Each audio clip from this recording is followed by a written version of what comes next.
Start by preparing the buttery pie crust. In a food processor, pulse together 2½ cups of all-purpose flour, 1 teaspoon of sugar, and ½ teaspoon of salt. Add a cup of cold, cubed butter and pulse until the mixture resembles coarse crumbs. Gradually add 6 to 8 tablespoons of ice water, 1 tablespoon at a time, pulsing until the dough comes together.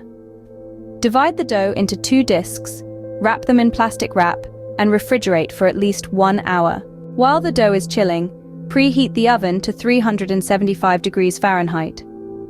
On a lightly floured surface, roll out 1 disc of the pie crust to fit a 9-inch pie dish. Place the crust in the dish, trimming any excess. Next, prepare the triple berry filling.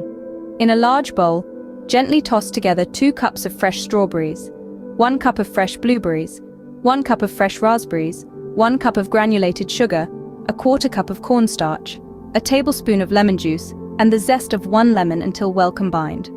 Pour this berry mixture into the prepared pie crust. Roll out the second disc of pie crust and create a lattice pattern on top of the berry filling.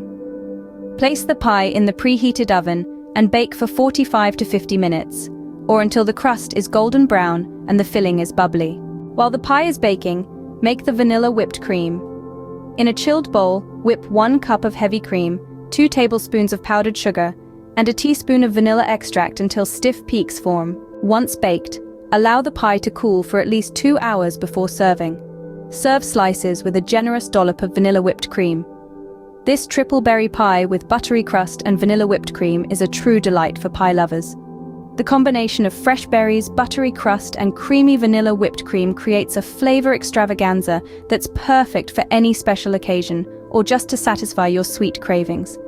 So, the next time you're in the mood for a sweet treat, whip up this delectable pie and enjoy the symphony of flavors.